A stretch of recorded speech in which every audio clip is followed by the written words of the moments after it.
Dear friends, today let us understand the assessment of appearance and behavior section of the MSc in 5 parts. What is the first part of the assessment? The first part of the assessment is appearance, where you are supposed to assess age and build, hygiene and grooming, and physical signs of psychopathology. What should you assess regarding age? On age, you should assess the congruence between apparent and chronological age, noting discrepancies suggestive of chronic substance use, severe medical comorbidity, or chronic severe mental illness. What should you assess regarding build? On build, you should assess the nutritional phenotypes, differentiating between medication-induced metabolic syndrome, depressive cachexia, or eating disorder pathology.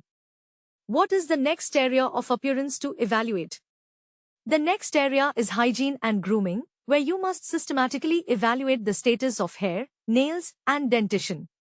What are the clinical implications of profound deterioration in hygiene?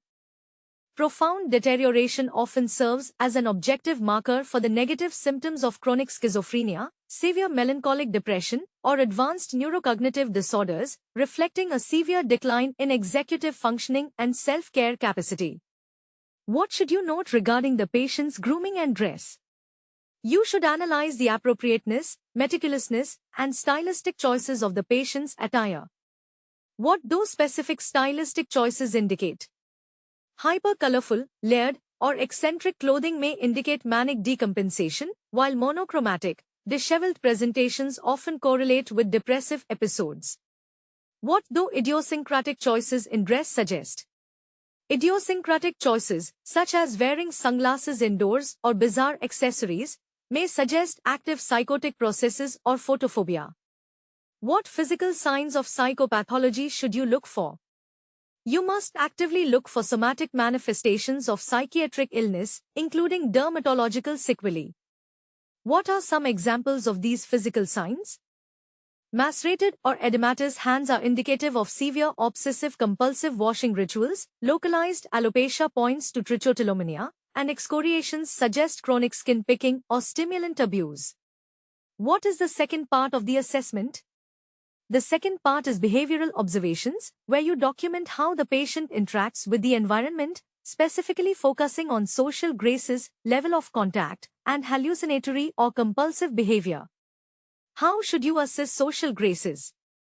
You should critically observe the patient's capacity to initiate appropriate greetings, maintain expected social decorum, and engage in reciprocal conversational turn-taking. What do deficits in social graces highlight? Deficits in these domains often highlight underlying autism spectrum pathology, severe personality disorders, or disorganized psychotic states.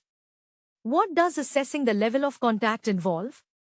You must determine the patient's functional engagement with reality and their immediate clinical environment, distinguishing between states of delirium, dissociation, internal preoccupation, and a clear, highly attentive sensorium. How are hallucinatory or compulsive behaviors identified? You must vigilantly document objective behavioral correlates of internal stimuli or compulsions, such as unprompted muttering, inappropriate spontaneous smiling, gesturing toward unseen targets, taking listening postures, or executing ritualistic, repetitive touching of objects. What is the third part of the assessment?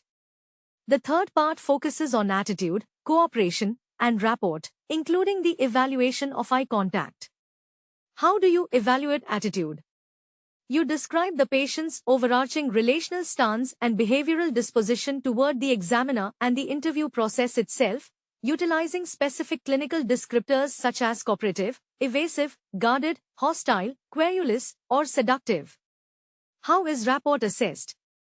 Rapport is the conscious, phenomenological experience of a harmonious accord and mutual responsiveness between the clinician and the patient, which you measure internally against a subjective, standardized baseline of normative emotional resonance and empathic communication.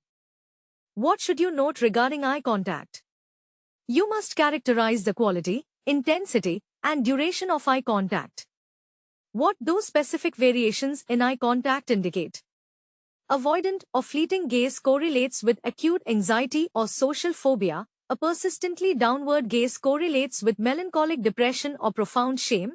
Prolonged and intrusive staring correlates with paranoid hypervigilance, and a vacuous, see-through gaze is characteristic of autism spectrum profiles or active psychosis.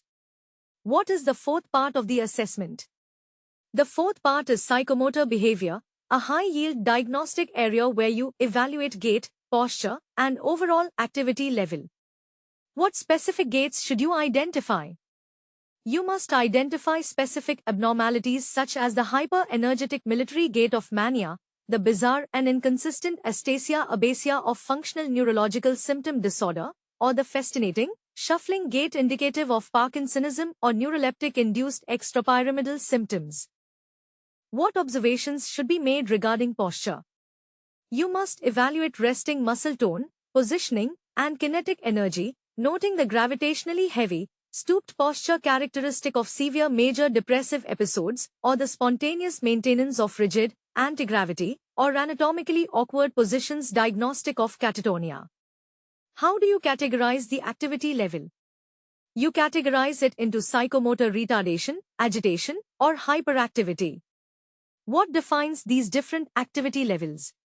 Psychomotor retardation is a pervasive slowing in the initiation and execution of thought and motoric processes correlated with endogenous melancholia. Agitation is increased internal emotional tension driving non-purposeful restless motor discharges like hand-wringing, and hyperactivity is directed, purposeful overactivity fueled by elevated energy states defining manic episodes or severe attention deficit hyperactivity disorder. What is the fifth part of the assessment? The fifth part is abnormal motor movements, where you document tics and tremors, mannerisms and stereotypies, and catatonic signs. What must be documented regarding tics and tremors?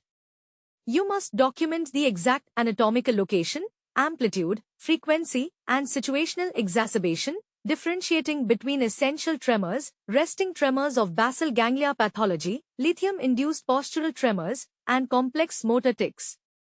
How do you distinguish between mannerisms and stereotypies? Mannerisms are idiosyncratic, exaggerated, and odd caricatures of normal, goal-directed actions, whereas stereotypies are repetitive, ritualistic, and fundamentally non-goal-directed motor sequences that serve no apparent functional or environmental purpose. What catatonic signs should you actively test for?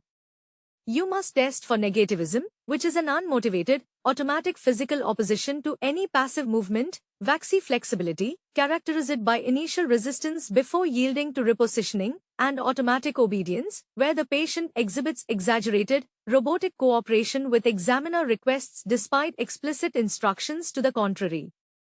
Subscribe if you like this video. And share your comments in the comments section.